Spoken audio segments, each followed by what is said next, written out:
순전한 기독교 책에 대한 이야기를 좀 나누어 보려고 하는데, 저는 이 책 루이스에 대한 전문가가 아니기 때문에 한 독자의 입장에서 우리가 함께 나누어 볼 수 있는 몇 가지 포인트만 이렇게 뽑아 보았고요. 이 책은 무엇보다도 한마디로 이야기하면 변증적인 책이다, 이렇게 얘기할 수 있어요. 변증이라고 하는, 아폴로지라고 하는 말은 신앙을 갖지 않은 사람에게 기독교는 무엇이다 라고 이야기하는 것이고, 다른 의미로 이야기하면 기독교에 대한 공격에 대하여 기독교는 이런 종교가 아닙니다 라고 하는 것이 아폴로지, 이 변증에 대한 부분입니다. 그런 이해를 가지고 이 루이스 책을 보면 이런 변증을 하고 있구나 라는 것을 알 수 있고요. 이 책은 내 개인적인 견해지만 참 잘 쓴 책이다. 잘 쓴 책이라고 하는 이유는 굉장히 논리적입니다. 이 책은 크게 네 챕터로 되어 있죠. 이제 옳고 그름이라고 하는 주제를 통해서 먼저 하나님에 대하여 왜 우리들이 접근해야 되는가, 또 그리스도인은 무엇을 믿고 있는가, 또 세 번째는 그것을 믿고 있는 그리스도인의 행동은 어떠해야 되는가, 그리고 네 번째로 인격을 넘어서라고 되어 있는데, 이 부분은 신학적인 이슈들, 또 삼위일체에 대한 부분도 다루고 있어요. 굉장히 균형 잡힌 책입니다. 신존재에 대한 물음에서부터 우리 신앙인의 삶까지를 쭉 이어주고 있습니다. 먼저 이런 걸 한번 생각해 보면 좋을 것 같아요. 우리가 왜 하나님을 믿어야 하는가? 하나님은 어떤 분이신가? 이것은 인류가 가지고 있는 동안 보편적으로 가지고 있었던 질문에 대한 부분이었던 것 같아요. 사람들에게 부족함이 없다면, 나는 완전한 존재라고 생각한다면 하나님은 우리들에게 아무 의미가 없을 거예요. 우리가 하나님을 찾는 이유는 무엇인가? 또 하나, 기독교 역사 가운데서 끊임없이 논쟁을 가지고 있었던 것은 선과 악에 대한 문제였죠. 하나님은 선하신 분인가? 선하신 하나님이라면 왜 이 세상에 악은 존재하는가? 이것은 2000년 역사 동안에 끊임없이 제기되어 오던 그런 문제였던 것 같아요. 사람들은 본능적으로 선을 추구하나요? 악을 추구하나요? 선. 이 두 가지가 다 이렇게 공존하는 거죠. 사람들의 질문은 그랬어요. 하나님이 선하신데 선하신 하나님이 과연 악을 창조하셨을까? 그럼 본질적으로 우리들은 선한 것이 아닌가? 이 책에서 그런 질문을 하고 있죠. 혹시 여러분들은 그 어떤 선한 음성을 따라 그 행동해 본 경험이 있는가? 그리고 내 안에 선한 의지가 있는가? 사람은 악하다고 얘기했지만 내 속에 선함이 있어요, 없어요? 분명히 존재는 하죠. 있죠. 네. 그리고 걸어가다가 선한 일을 행해야 되겠다는 생각이 들 때가 있어요, 없어요? 있어요. 우리들에게 분명히 그런 게 있는 거죠. 루이스는 왜 우리들에게 선한 의지가 생기는가? 이것은 하나님께로부터 온 것이다 라고 하는 것에서 출발하고 있죠.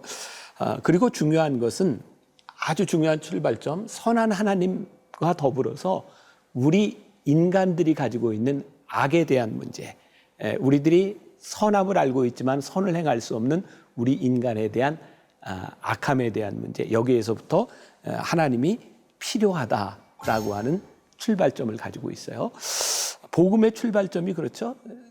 그 요한 웨슬레 같은 경우에는 회개는 구원에 이르는 현관이다, 이렇게 이야기를 했거든요.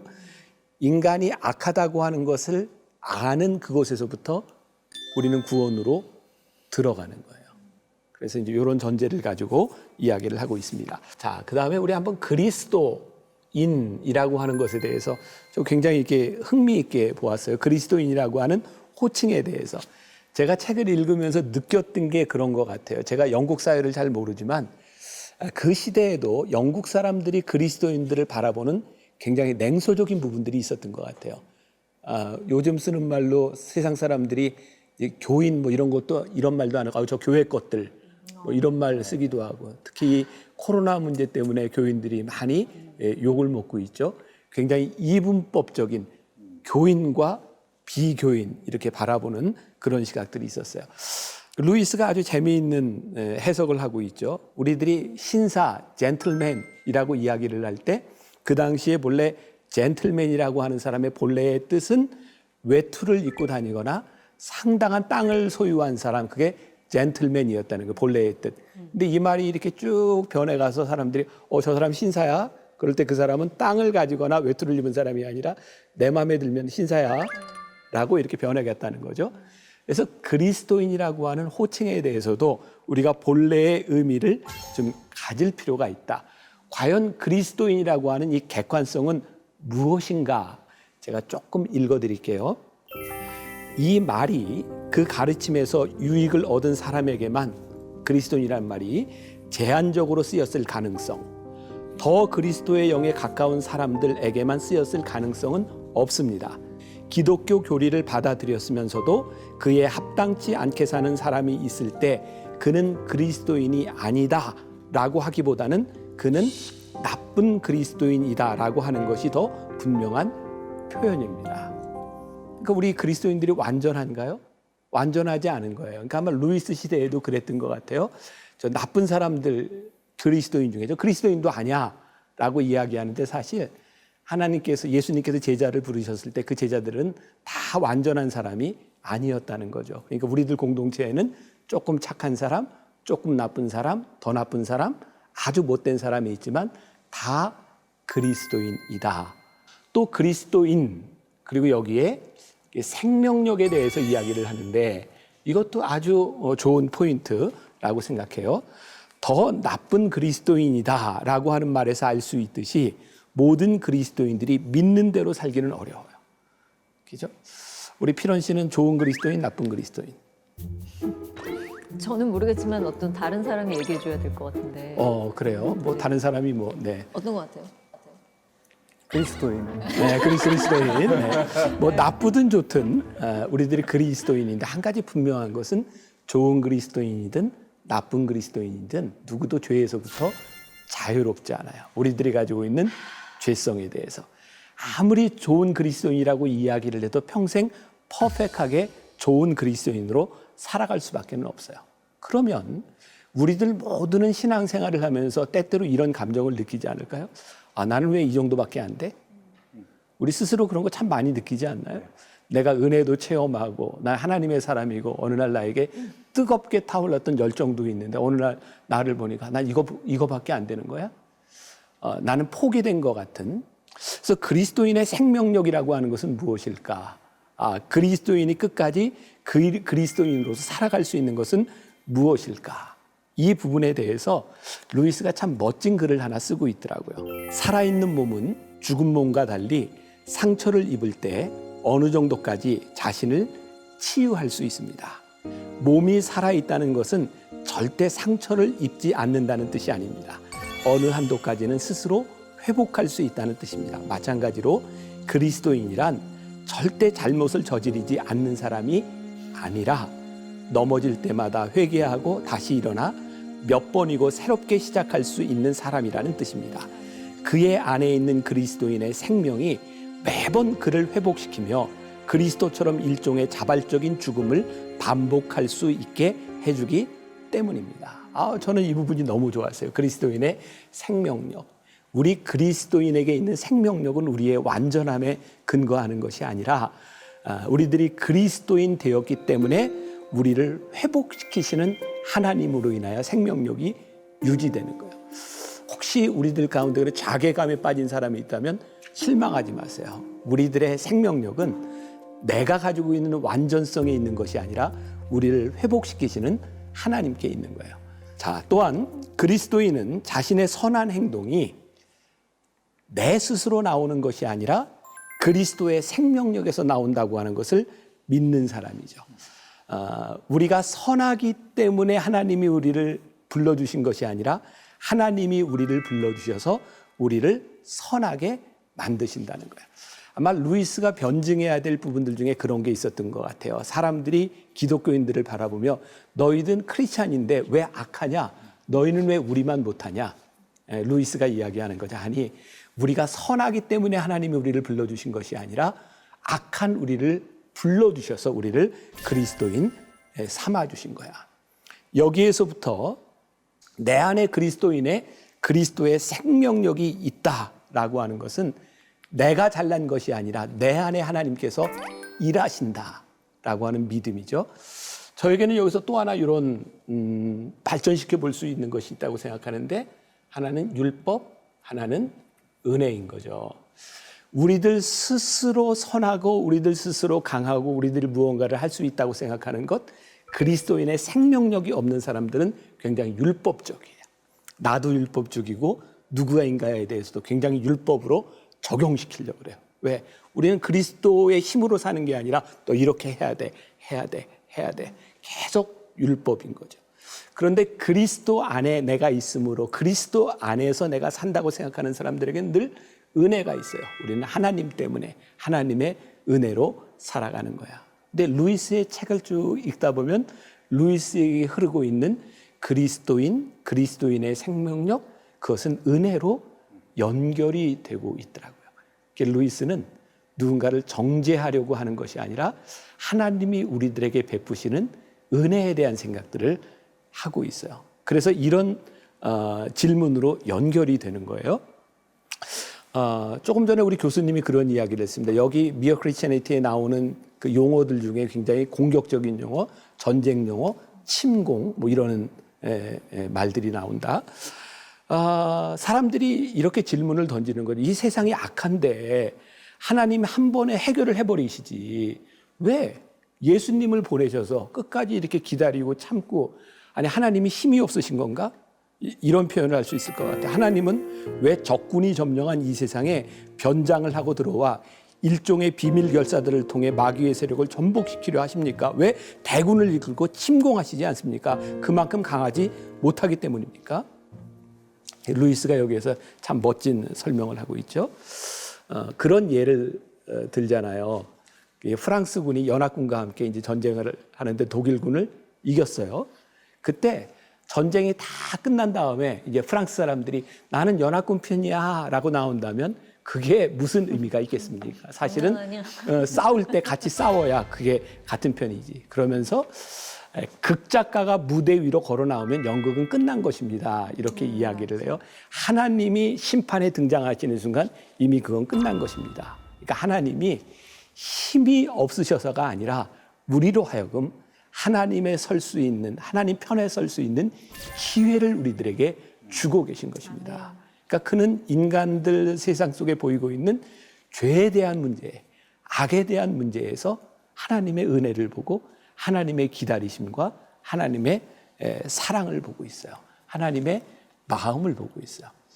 그런 의미에서 C.S. 루이스의 책은 어쩌면 우리들이 이야기하는 바울 사상, 또 이제 어거스틴 사상과 이어지는 그리스도의 은혜의 근거에서 이 책들을 이렇게 쓰고 있는 것을 보게 됩니다. 자, 그 다음 주제로 한번 또 넘어가 볼게요. 결혼에 대한 주제예요. 자, 결혼할 때 우리는 사랑해서 하나요? 결혼하고 사랑하려고 하나요? 사랑해서. 사랑해서 하죠. 근데 문제는 뭐냐면 사랑해서 결혼하는데 그 사랑이 끝까지 가느냐에 대한 부분인 거죠. 이 책에서도 이런 표현을 쓰고 있는데 한번 읽어드릴게요. 사랑을 느끼는 것을 모든 삶의 토대로 삼을 수는 없습니다. 그것은 고귀하긴 하지만 그래도 감정에 불과합니다. 어떤 감정도 언제까지나 강렬할 수는 없습니다. 감정이라는 것 자체가 지속될 수 없는 속성을 가지고 있습니다. 그러면 결혼을 볼 때 사랑이라고 하는 감정만을 가지고 결혼하는 것은 아니다라는 이야기예요. 그러면 여기서 이제 이런 의문이 생기는 거죠. 결혼의 감정이, 사랑의 감정이 식었을 때는 어떡합니까?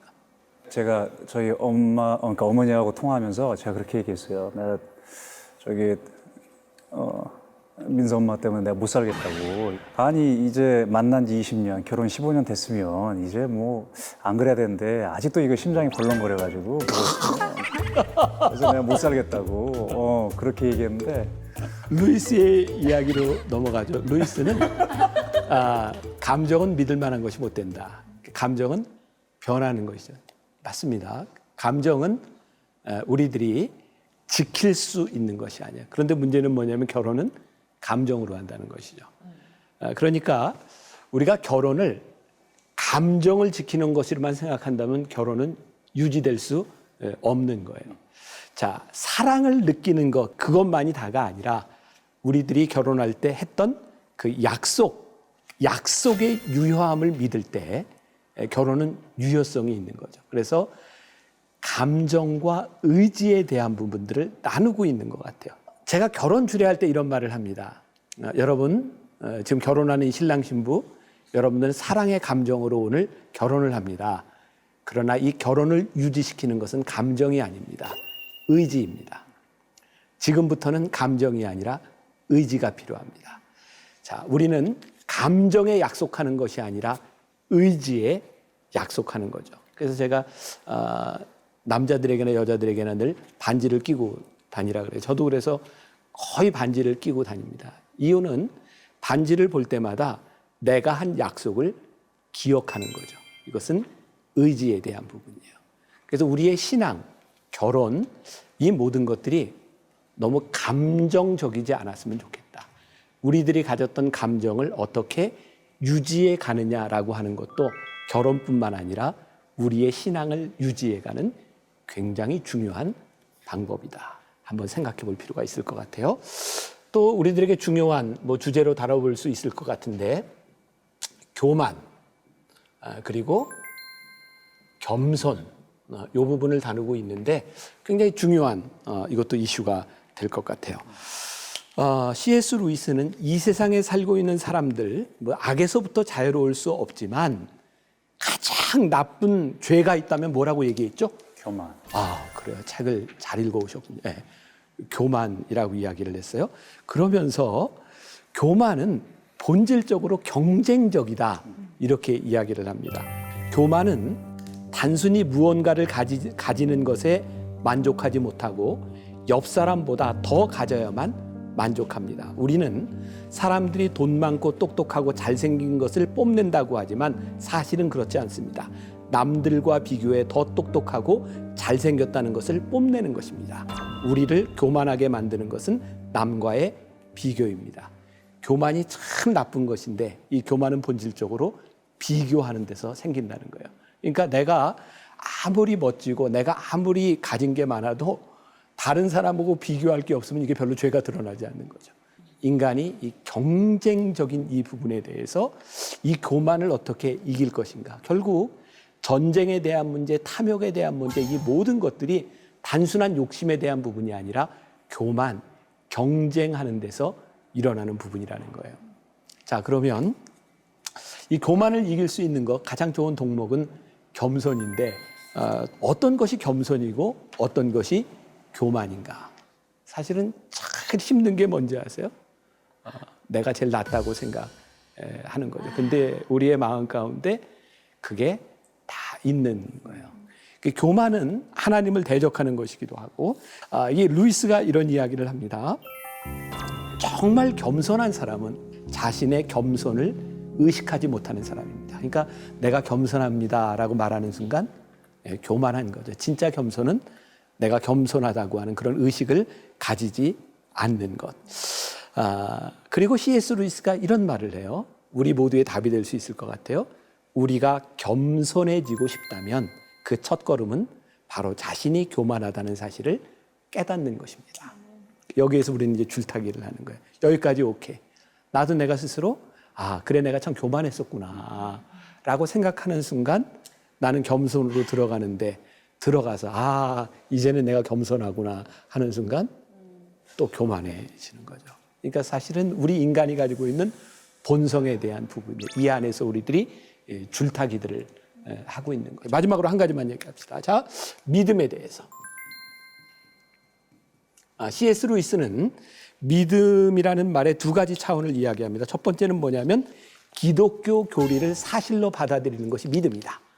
간단한 거예요. 그런데 두 번째 믿음의 의미에 대해서 이야기를 합니다. C.S. 루이스는 우리가 믿음을 가지려면 도덕적으로 열심히 살아가 보려고 노력하다가 실패를 맛볼 때 그때 우리의 믿음이 생기는 것이다.